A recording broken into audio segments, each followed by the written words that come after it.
नमस्कार दोस्तों, मैं हूं कृष्ण फगड़िया और आज हम बात करेंगे सादुलपुर के चर्चित मामले गौशाला मामले की। गौशाला मामला धीरे धीरे 2-3 दिन के बाद अब बिल्कुल ठंडे बस्ते में जाता हुआ नजर आ रहा है। सिर्फ एक कर्मचारी को हटा दिया गया। कर्मचारी जिसको हटाया गया है वो गौशाला के एक पदाधिकारी का भतीजा है, भाई का लड़का है।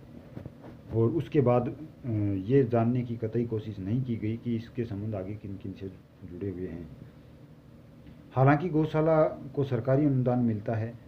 गौ भक्तों की भावनाएं ज़रूर आहत हुई होंगी कि जिस सेवा भाव से वो कार्य करते हैं, सुबह सुबह लोग घंटों श्रमदान भी करते हैं, हर बार गौशाला में जाते हैं, तो उसके पीठ के पीछे ये सब हो रहा है। और ये सब होने के बाद भी जो पदाधिकारी हैं वो मौन हैं और कौन कौन सम्मिलित हैं ये भी सामने नहीं आ पाया है। मामला आपको बता दें कि 5 जून की शाम को कुछ गौ भक्तों ने और गौशाला के कर्मचारियों ने ही मिलकर के एक पिकअप को पकड़ा जो डिनाल रोड पर स्थित गौशाला से हड्डियां ले जा रही थी। पकड़ने के बाद उसे गौशाला लाया गया। गौशाला लाने के तुरंत बाद ही वहाँ पे बहुत से लोग इकट्ठे हो गए और ले जाने वाले लोग भादरा के थे। उन पर कार्रवाई करने की मांग ज़ोरों से उठने लगी। पुलिस को फ़ोन कर दिया गया। वहीं उपखंड अधिकारी को भी मौके पे बुलाने की चर्चा है वो बार बार आने लगी, जिसके बाद पन्ना अगला पलटा गया, जिसमें यहाँ से किन किन लोगों के संबंध हैं, हड्डियाँ ले जाने वाले पैसे किसको देते थे। ये मामला ज्यों खुलने लगा तो एक कर्मचारी का नाम आया। एक कर्मचारी का नाम आने के बाद लोग कुछ उत्साहित हुए।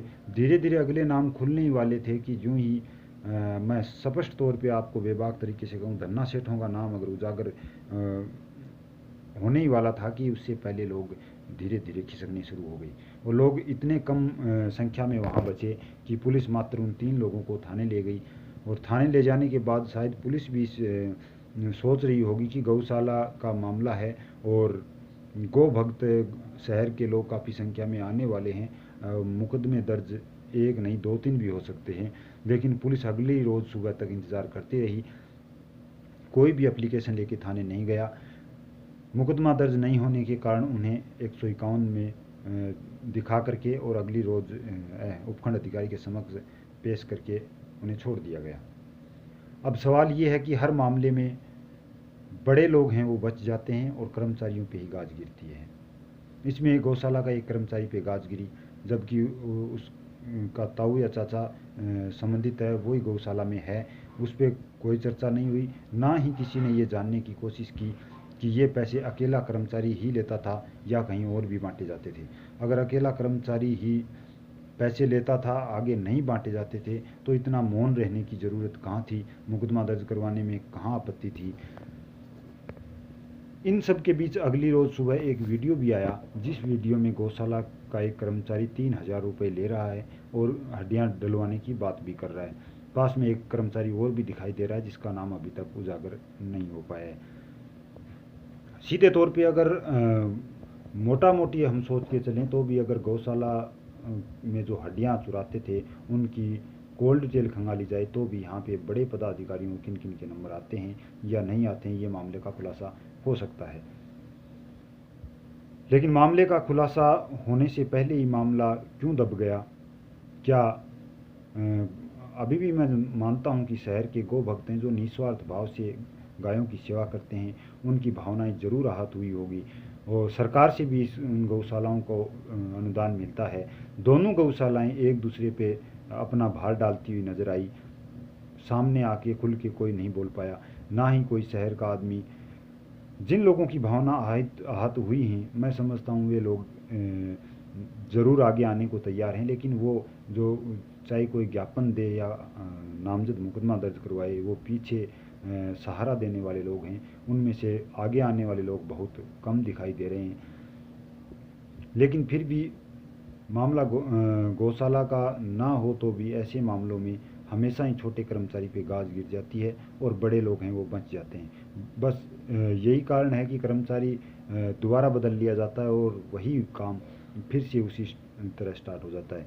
बड़े लोगों को क्यों छुपाया जाता है? इस मामले में अगर वो कर्मचारी एक ही था तो मामले की जांच करवानी चाहिए और इसमें अगर और लोग भी शामिल हैं तो उनको बेनकाब करना चाहिए। हम ये कतई नहीं चाहते कि इसमें कोई विवाद हो। हम ये भी नहीं चाहते कि जो दोषी हैं उनको कोई बड़ी सज़ा तुरंत मिल जाए, लेकिन ये शहर के लोग ज़रूर जानना चाहते हैं कि इस कर्मचारी के अलावा इस मामले में और कौन कौन लिप्त हैं। जो लिप्त हैं वो बड़ी शान से और अपने आप को बचाए हुए हैं, जबकि उनका बेनकाब होना भी ज़रूरी है। अब देखने वाली बात यह है, क्या कोई सामने आएगा या उनके नाम धीरे धीरे फुसफुसाहट से लोगों की ज़ुबान से निकलेंगे या वो भी बेनकाब होंगे। मेरा कहना यही है कि हर उन लोगों को बेनकाब करना चाहिए जो मर्द पशुओं तक की हड्डियाँ बेच रही हैं। एक वीडियो ये भी सामने आया कि गौशाला के मैनेजर ये बोलते नज़र आ रहे हैं कि हड्डियाँ बेचना हमारी नज़र में कोई गलत नहीं है। क्योंकि वो सही बोल रहे हैं, उनकी नज़र में गलत होता तो वे ऐसा करते कभी नहीं करते। उनकी नज़र में ये सही है, लेकिन शहर के लोगों की नज़र में भी क्या ये सही है, क्या और लोगों की नज़र में भी ये सही है, ये सब हम जानने की कोशिश करेंगे। कल से बहुत से लोग ये कह रहे थे आपके पास जो जानकारी है वो दीजिए, इसलिए मैं अपनी जानकारी बेपाक तरीके से आपके सामने रख रहा हूँ। अब शहर के लोगों का निर्णय है वो किन लोगों को बेनकाब करते हैं, या मामला सिर्फ एक कर्मचारी को हटाने के बाद यहीं दबा दिया जाएगा।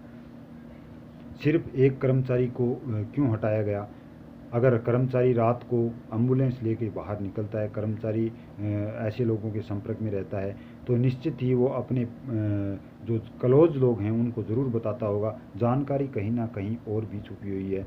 सारे मामले धीरे धीरे खुलेंगे और शहर के लोग अगर इसको खोलना चाहेंगे तो जल्द ही खुल जाएंगे।